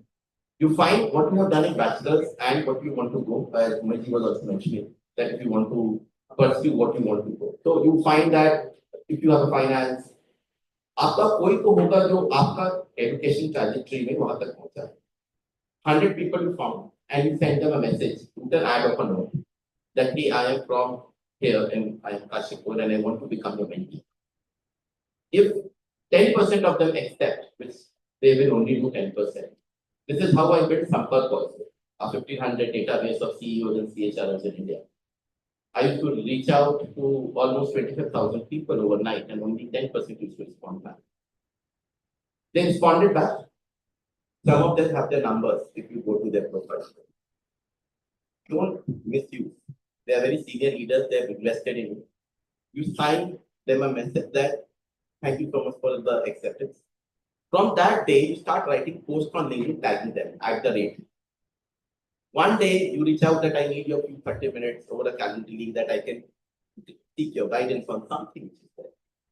They will come back and say, hey, let's speak on that. Then you have the number, you speak to them. These Facebook, LinkedIn are connections. You have to develop them into human relations, which is just nothing which is HR. Everybody of us are HR. If you don't do that, we are not beggars as MBA. Going back to somebody and saying, I am in deep respect or I'm in desire to make a job. Create that kind of persona in that other person's mind as a mentor. All my jobs have come from my mentor. They have referred me somewhere and they found me, इसको ले लो, ये अच्छा बंदा है, आपको नुकसान नहीं करेगा. That's how it happens at a senior level when you cross a very high level of salary. It is all referral. Referral hiring, no CEOs will refuse because it comes from a credited source. We have in all our organizations never declined a referral. Even though we don't want to take him, we create a position. Because that trust which builds in a startup will never come through a lateral hire. If you do that, you will feel that over a period of time, I started doing that when I was in first year in MBA. Over a period of time, you will have a pool of 50 mentors who will invest in you individually and will feel happy with your success. They will occasionally come back and check, hey, XYZ, are you okay or not? Do you need any help? That's how the growth of every individual happens, whether you are a CEO or you are an executive. Right? To end with, I will say in terms, this is a journey which we have to overcome. While you learn from everybody, always remember that individually you need people to help. COVID came, there was so much of distress. Another COVID might come, another pandemic might come, another act of God might come. The only person who can help you is mentor. और mentor senior भी हो तो भी बहुत अच्छा है college से, ठीक है. But ऐसे mentor को मत पकड़ना जिसका खुद का रुपया डूबा हो. So some people go back and work as people जिनका खुद का कोई ठिकाना नहीं. To end with 4 lines for all of us is पानी व पसीने में बड़ा अंतर है. पानी व पसीने में बड़ा अंतर है. पत्थर व नगीने में बड़ा अंतर है. ऐ जिंदा लड़ियों, मुर्दों की तरह जीने वालों, सांस लेने और जीने में बड़ा अंतर. Thank you.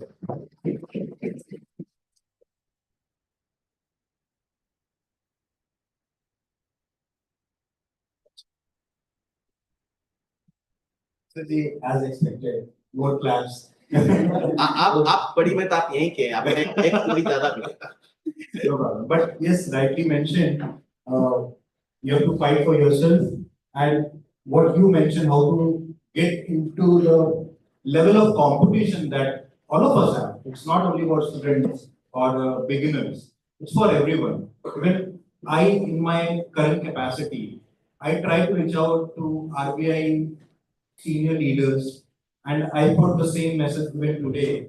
And fortunately, I have 3 mentors who are today in RBI, and I have their contact number, not for personal favor, but for guidance. So that has actually helped me as well. What are you, Shilpa? Same endorsement. I'm also active on LinkedIn and have mentors across wherever I need help. I find somebody, connect. Some people respond, some do not, but the people who respond really can help you. So you must continue connecting with people. As far as AI is concerned, it is there to stay. We have to use it. It is a part of our life going forward as well. But I always feel that enough jobs will remain. There will not be job losses. A lot of jobs have become redundant in the past, but that does not mean that people did not have jobs. Like MTNL stopped. So it was a huge organization. So it does not really matter. It is AI is there to make your life simple, and we must use it. Human touch will always remain in the industry. Wherever you are, customer service, customer connect, customer journey will be a part of it, and jobs will always be there. So we are looking forward to more opportunities in the future. Definitely, I agree, and as I was discussing during breakfast today, we asked team members to use AI because you have it for free. Why would you not use it well? Why would you not use it to do multiple things at a time at a faster rate? Definitely that helps. And as you mentioned that there have been transformations and many jobs have become redundant and many jobs in the future will get redundant. But what becomes most important that, see again, going back to Darwin, right? Survival for the fittest. Like if you do not upgrade yourself with what is happening around you, you cease to exist. And if you keep on evolving, if you keep on adopting and learning new things, you would be updated, you would be relevant to what the industry needs. And that is how you would never sort of face a challenge or a job loss because a role is getting redundant.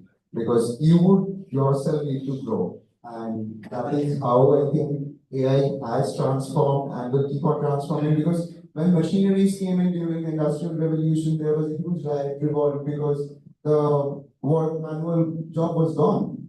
It made the manual work easier, faster. And what AI is doing, obviously manual and those jobs are getting, but also our mental game is getting stronger, right? Today, and once you build your own agents or your personal assistants on the AI platforms, it can act as an extension of your and you can do so many things through it. And yeah, I think that is how we will evolve. And I think rather than sort of pushing it away, we need to embrace it. We need to use it in the right direction. And if you're, say, a lot of people, they would be Instagram reels saying that we wanted AI to do the household work and not write poetry. But it is doing it. And I think if you feel there's a problem, then go out and change it. Pratham, your take on the future of transformation. I mean, yes, AI that we're talking about, सबसे बड़ा impact जिसका दिखता है वो video images और इसमें ही दिखता है, right?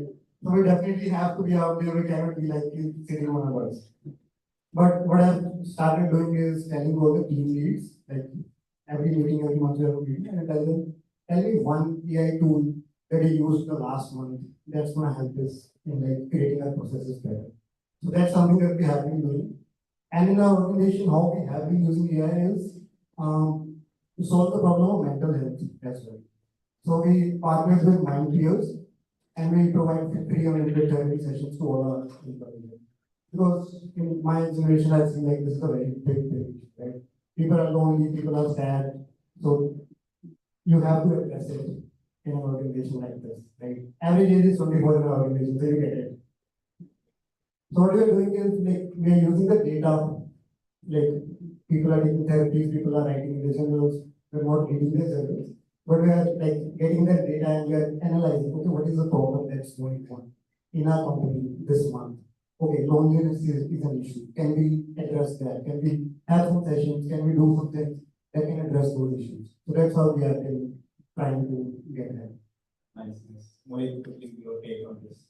I think it will take some time for AI to be very dominant. A lot of people are talking about AI, ML everywhere, but from my real experience, we have developed an AI chat tool which no one has developed in our industry. I can show it if anyone wants to see it. It's better than a real person, but people they still want to talk to human.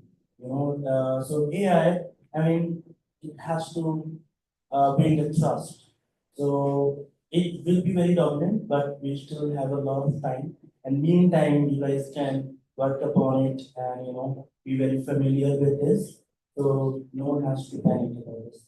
So I think the biggest thing we can do, we are in the 21st century. I mean, come on, we need to grow up. We have to go beyond internet, have to adapt to different things. And it's not a threat. I would say it's an amazing thing to do. As I said earlier, we have developed one of the best AI chat bots in our industry. And ask when I want to talk to someone, in person, I want to hear the voice. So it will take some time. It's not happening just in 1 or 2 years, but it's an opportunity for everyone. A fair point. Yeah. So we have seen this as a gradual process. While this is a new thing. We don't know, last no one 1 or 2 knows years. what is happening, what is coming, right? So everyone is doing experiments. There are so many companies. Other day, ChatGPT, they were the boss. Now, we grow up now, so many companies they are popping up, so we don't know what is coming. So we have to wait and see how it is making a change in our. Not a fair. It's like a real time over. True, true. So to quickly like summarize and recap what we discussed, we tried to give you some understanding how the transformation has overall impacted the growth in startups compared to traditional organizations. The role or the contribution is not only through the technology or say employees getting more value addition in their learnings, but as a package that it has become a new normal. To just to give one example, how many of you uses Google Sheet to work in day-to-day life? How many of you think that the bigger organization uses Google Sheet? Fair? It's so much intuitive that once you use the Google Sheet, a lot of collaborative work can be simplified. But today, the bigger organizations don't use it, while the startups use it. It has become a mandatory thing that I cannot do to and fro that I want to start a say strategy node. I'll first make first draft that can use the AI for that. I'll send to Ashish. Ashish will add his comments. It will come back to me. Then I'll send to Ghosda. He will add his own value. Why? All 6, 7 of us can work together on the same sheet. The work which was expected to be completed in 1 week gets completed 1 hour time. Means you can imagine how fast things are moving, and startups have been the forefront of driving this change. So yeah, I believe through this panel discussion, at least 10% of it, even if you carry back, it will help you to decide your future course of action, future planning, where you want to start your journey with. Startup or no startup, at the end of the day, when you're from IIMs, I personally believe you'll come back to a startup because वो जो कीड़ा होता है ना वो यहीं से मिलता है, right? So thanks for patiently hearing us, and I think there will be some questions if you are. I want to put some more light on this. Sure. Reaching out to people. I think I can give you a real time example. One of my co-founders is from Europe. So I met him through LinkedIn only. So I reached out to him. Now he is one of our co-founders. So I think it makes a big difference that we reach out to more and more people. It helps because this is the only platform we have. You cannot just go around and ask people. So I think we should use this very often. Very often. So yeah, questions in case any.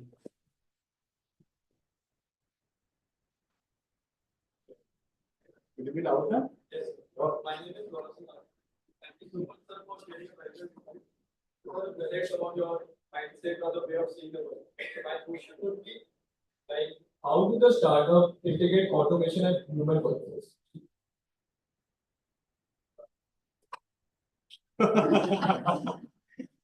I don't want to make any barriers for my future employment. No, but your perspective will be very important. Okay. So looking at the practices, I can tell you a few points. Today, while there is a department in my organization called HR manager as a role is also there, but it is more like someone who can be reach out for any HR function. Right? Otherwise, there are tools or there are HRMS softwares which are actually simplified the life of not only the management but the employees as well. For example, many of us who have worked before, like before joining the MBA program, earlier while filing the tax, right, it used to be a marathon. अभी ये calculation कैसे करेंगे, ये ऐसे कैसे होगा, अभी ये डॉक्यूमेंट्स कौन से होते हैं. Today, these HRMS softwares gives you a simple UI. In fact, most of the time you need not to enter any detail. They by default tell you these are the documents required.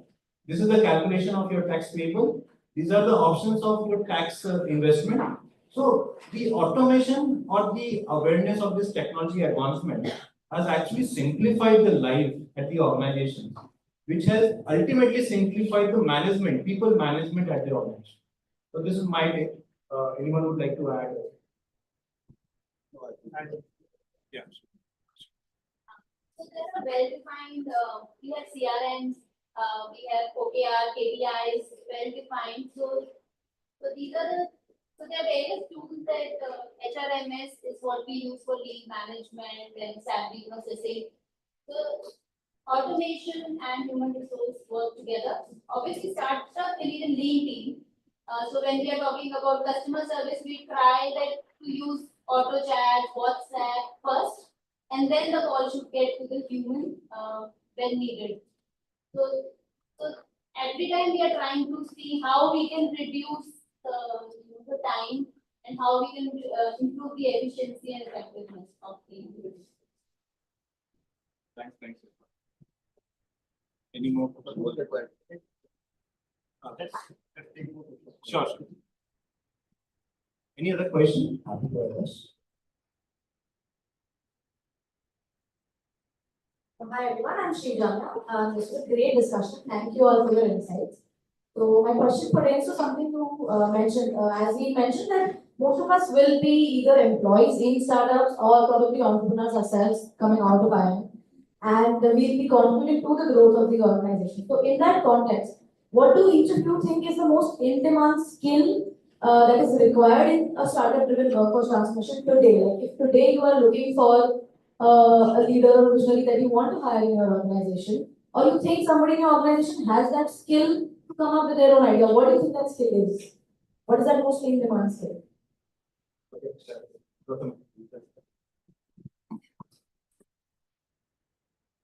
I mean, so I know this. I still take the culture fit round in every employee that we have, right?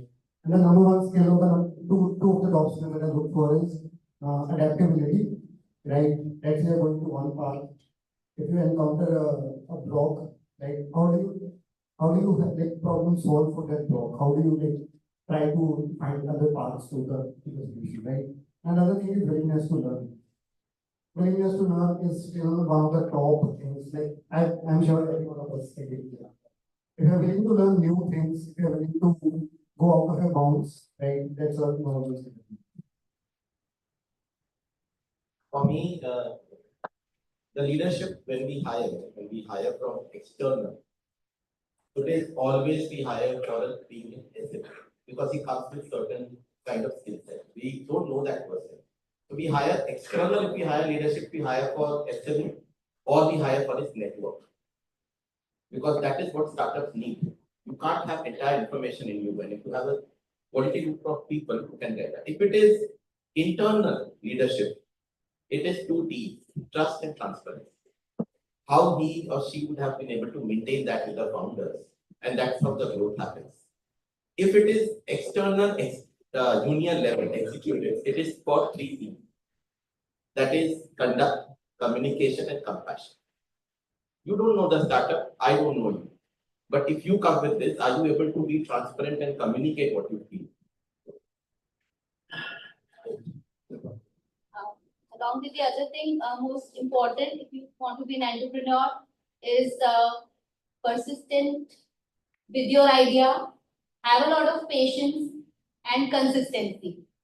These are the keys. So when we started the startup, we were very sure as founders that we will stay with the idea for at least 5 years before questioning each other. Whatever happens, we will bear it. We will be persistent, consistent, and have that 5 years patience to actually then go ahead and discuss, because startup is really hard. Initial 3-4 years is taxing, hard, it will drain you. You will feel like going back to the MNC, because I came from an MNC, I regretted multiple times that why did I come here? There will be financial difficulty, there will be emotional problems. The family may question you that what are you doing? You were getting such good package and why are you doing this? There are times when you will not have salary to pay to your employees and have to manage how. So these are a lot of emotional, financial, all those things you have to take to become successful at later years. Thank you so much for your insights. Also, just be ready to make a pivot. Sometimes things are not working in your favor, so you do not have to spend your entire life on something. So you need to figure out what is wrong. Maybe I can try something else. In my case, I wanted to build an app which can predict the flight fares. In future, it did not work out because people did not believe in this. And I spent almost 4 years. Then I just came back to what I am doing now. So you should be ready to have, another opinion and ask yourself, well, can I do something else? So you do not need to spend your entire life on something. Just have that confidence that whatever I'm doing, maybe it might not be right. So it's ready to make a pivot. So if I can say one word, it is smartness. So the smartness is an outcome of confidence. And confidence is an outcome of basic understanding. And the basic understanding comes from the risk. So you would have understood it's not one single thing that will drive the entire career path. It has to be rooted, it has to be from inside. And as a leader, if I get that permission, as a hiring manager, if I tell you, I would first thing that I will look into is, do you have basic clarity what the company does and what you want to do? Because cultural misfit can be treated or can be improved, but knowledge misfit or knowledge differences, it will take years to correct, and startups don't have that practice. That is not. Just, I think another thing, especially when it comes to startup hiring, how we hire, is what you mentioned, that passion or connect towards what is being built. And I think the other thing which I definitely look forward to is the energy level of the person. Like, because when you have a team and when you are trying to build something, and you have to be very careful about the people you introduce to the small team. And if someone's energy level sort of doesn't match with a larger group, then it's a limiting factor. Then the whole thing goes down. And startup is a space where we need high energy. Because as I mentioned, there's a lot of work done in a very short span of time with less resources. So if you run out of energy, the company is dead. So that's, I think, becomes what the primary factor for me for someone to come in. Yeah, I was telling you that because energy is everything. Let's say someone is building a product, right? And you are someone who's not even interested. Right? So you're ruining someone else's startup.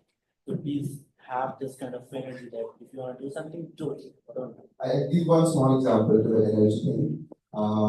That when I joined Altor, I was not a part of the founding team, but I joined in later, and somehow I've been a part of the transformation of the company. We do not have just smart limits anymore. We have multiple products, we have a software product in place, and I'll go into the details maybe at some other issue.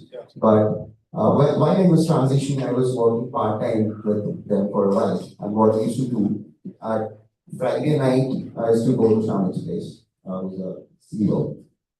We were both in Bangalore back then. And from Friday night till Saturday night, we used to have war sprints. And entire nights, we would have very small breaks in between because we know that we were building it needed to be done. And only because we could match each other's energy and try to build something that has taken us in a direction. And that's why energy becomes pivotal for anyone, especially at the foundational stage people coming in. So good afternoon, panelists. Thank you for such an insightful discussion. All of you mentioned a lot about a company's culture and how it is different in startups than MNCs. So I believe that a lot of culture making is done through policy making in MNCs, and something that I haven't observed in startups, which is I think a better thing. So how does the role of an entrepreneur actually becomes more important when you are creating a culture for a startup?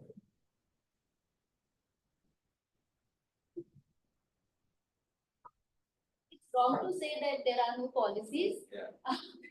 Without the policy compliance and you will not get investments, right? So policies are there, everything is there, and the policies are followed.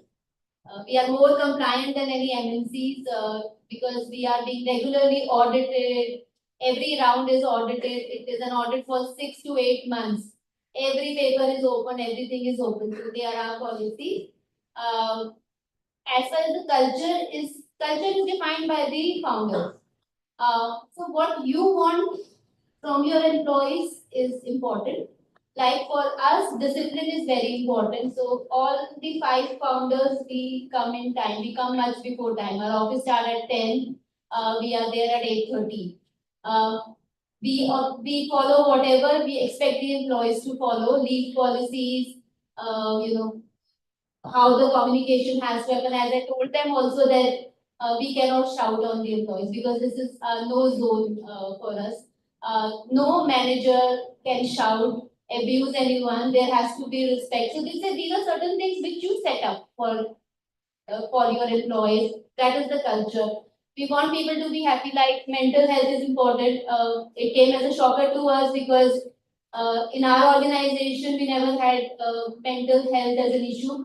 But when we work with younger people, these issues are coming up, having panic attacks, lot of depression, small things coming up. So we also have an app wherein they can, take free consultation from the psychologist. We do get a kind of report to understand what is happening with the employees because this is the lean team, small people working together to form a product, and everyone is very important and very close to us.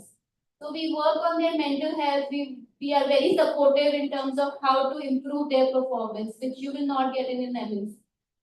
Right? Because these are the people who are building with us. I may have an idea, but my builders are my employees. I cannot do everything.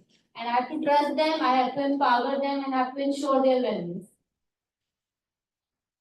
I will just like to add, like, but you mentioned all the, I will just like to give a number in our organization. Attrition is less than 1% for last 3 years. Once who join us never leaves us. And this is all about culture, which I would say.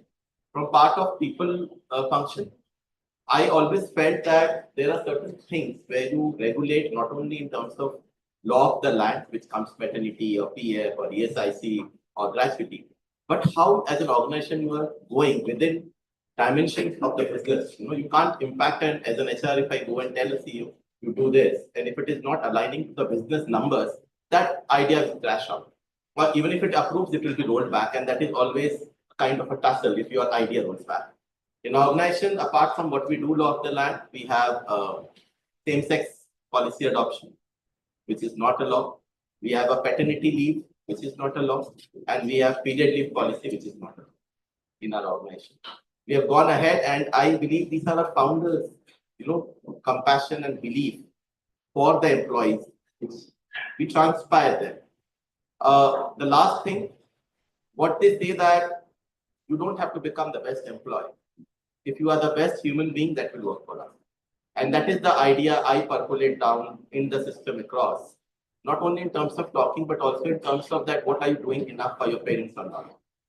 Are you giving them a call each day and saying, thank you for what you have done? Are you going ahead and you are helping the poor outsider? There is a very good policy which Facebook has. They get $10,000 if you become a Facebook employee. Over the year, you have to do a social contribution. They give an award examination. After the end of the year, you go back and build that showcase, and you get a reward prize. Whatever money you are given, which is left over from 10,000, you give it back with the company.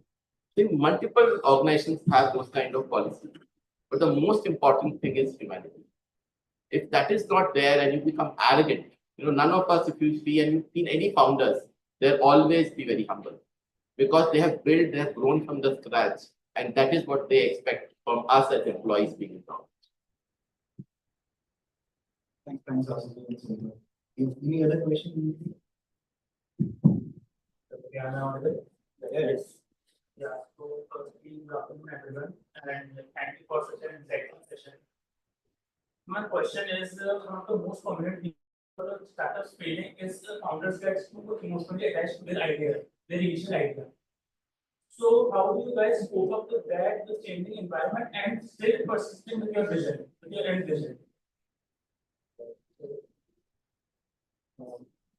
Failing word itself is not so comfortable. But yes, I can tell you, is not only one reason why startups fail. As a founder, someone very confident, not realistic, can be also one of the reason of failure. See, it's not always about being emotional.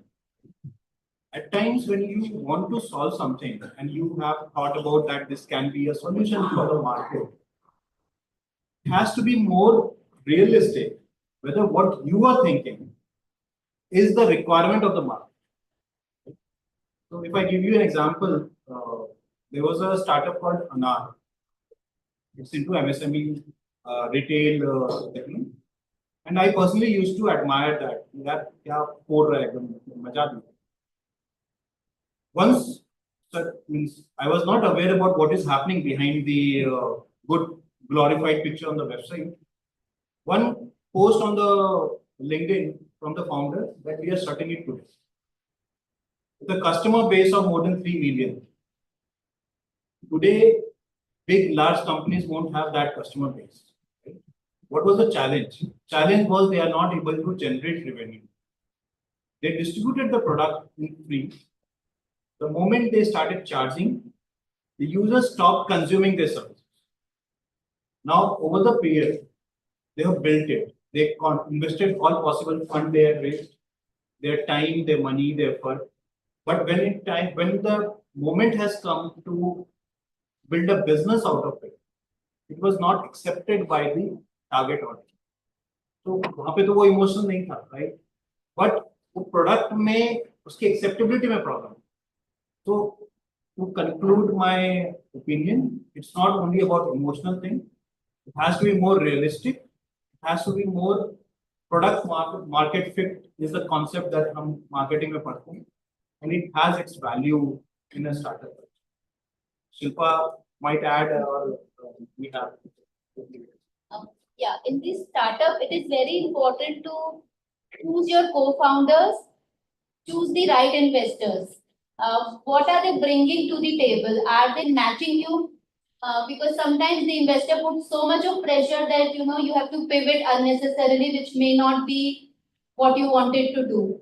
So it should not be that he's getting you a lot of money, so I should take the money and getting on board. Choose your co-founder very carefully. They should match your vibes. They should be as passionate. They should, what are your core values that should match with your co-founder? Otherwise, the journey becomes difficult. As I said, it is emotional, financial, everything. So you can't take these things home. You can't take these things to your friends. It's your co-founder. It's like a marriage. When you have to talk to that person only. So the value system needs to match. Similarly, for the investors who are coming on board, what is the benefit that they're going to get? It's just not the money. What are the contacts they're going to get? How are they going to help you build the business? That is more important. So choose your investors rightly. So these are important things. We have also seen founders, once they get the money, they start buying fancy offices, fancy cars, increase their salary. That should not happen. First, you have to focus on getting profitable. How fast you can get profitable? So we work like misers. We take every penny that is spent every month. I personally audit how we can reduce, even if it's the tissue paper or excessive use of coffee. What is happening? We reduce it. So you have to be very careful with the money that you get. How to build the business. It's for building the business, not a fancy show. So that care has to be taken. Guys, someone from Shark Tank India season 1, she herself was presenting there, and you can understand the type of accountability or the type of audit that a founder puts in to ensure that the company is running, not to ensure that the cost is being cut, but to ensure that the team is intact. Yeah, so to answer your question, I think, see, the founder mentality has to be such where the person is challenging the status quo. Something which everybody around you says cannot be done. A successful founder goes ahead and does it. You mentioned you were trying to build an app for 4 years, then you quit. But it's also very important to know when to quit. because it has to be somewhere balanced. Today, if you quit early, you lose out on building a great product. If you quit too late, you lose out on time. So that is somewhere I think what Shilpa mentioned, that getting that right person as a co-founder, I think you have complementary skills. If you are someone who is over ambitious and wants everything larger than life, maybe you need someone modest who can hold you back or keep you grounded. So it's very important that first 5, 10, 20 people you choose to work with you build your support system with. There should be alignment in how you think, but there should also be contrasts which actually add up to like a more refined result, and then knowing when to quit becomes very important. I think that's how many startups felt that either they lose out on the time or the opportunity. Let me take the last question. You wanted to ask. You need a mic?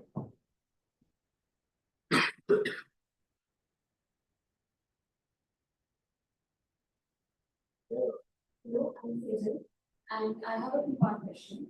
One is, how can startups balance innovation with operational efficiency? And the other is, what should individuals focus on to maximize impact in an organization? Will you come in the last part? Second question is, what should individuals focus on to impact in an organization to maximize like their impact? The contribution to the what you would like to do? So I can give you a real time example. So first, when I started a company back in 2019, I gave them freedom to adapt to different departments. Let's say someone was in marketing, so I asked them, "Okay, why don't you work with IT team, work with product team?" So they work in different departments. So we did not have to hire so many people, and they became more and more efficient, and just try to transfer work here and there, have more and more people working in different departments, not just to rely on one person to do a particular thing.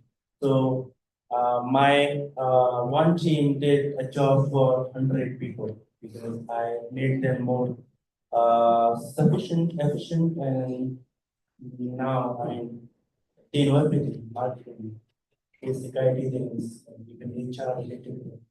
So yeah, we asked them to spend more time and work in different departments to understand their work and become more efficient. So giving the freedom to those people to take new initiatives, learn from here and there, to maximize that opportunity. I think to answer your second part, what comes to my mind is think like a founder. So to quickly give you one example. So the current organization I'm part of, PIES, it was founded in September 21. And so that November we had first round of funding. See, I officially joined in May next year, but till December last year, that is 2024 December, there was no hike. And there was no hike demanded as well. There was zero attrition, no hike demanded. Everyone was in a mindset. We are working for something good. Once the deal is closed or the fund is raised, we will definitely have the best out of it. And it happened. We closed a very good round. In January, you won't believe people, the entire team average hike was 55%. So if you don't think like a founder or don't think like a leader, be it the customer service executive, it will be difficult for you to first survive and second grow. So to make the impact, you have to be in their shoes to understand क्या चल रहा है, मैं क्या contribute कर सकता हूँ, and there is no limit to the contribution.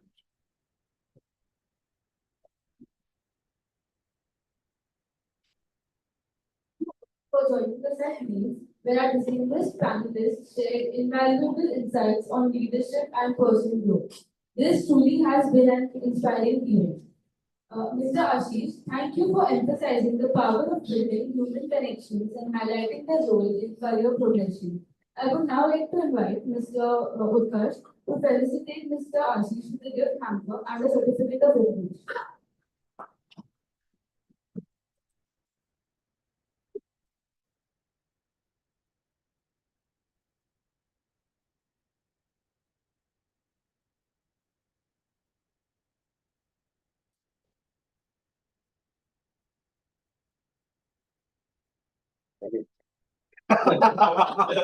Outcome of the great insights. Mr.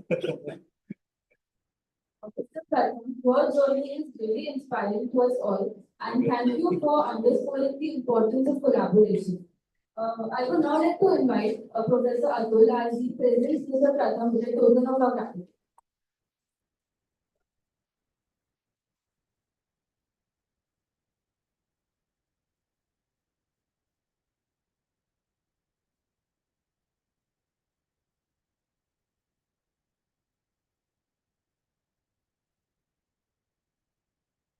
Your insights on talent retention, taking risks, and investing in people by fostering a reward and learning culture has enriched our discussion.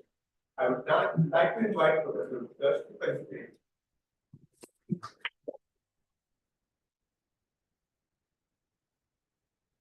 Everyone is hungry by now. बहुत हो गया आज का. Food for thought से नहीं चलेगा, food चलेगा.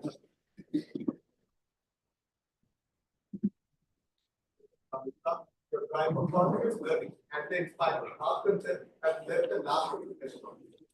Thank you for adding the playlist to my podcast. I now invite Mr. Atul to participate Mr. Anamitra.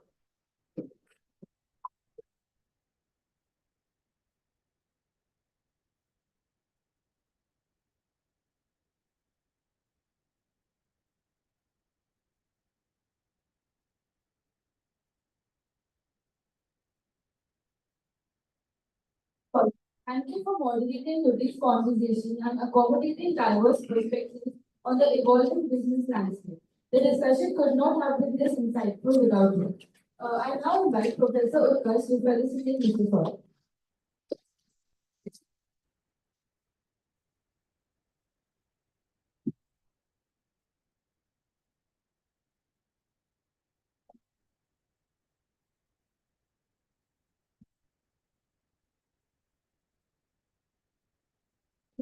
Your views on embracing failure and learning from it remind us that setbacks are stepping stones to success.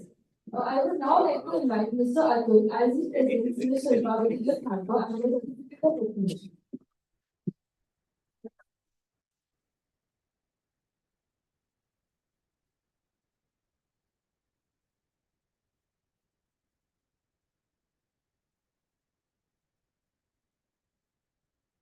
For leaders and visionaries has provided us with insightful perspectives on empowering the workforce for sustained career growth.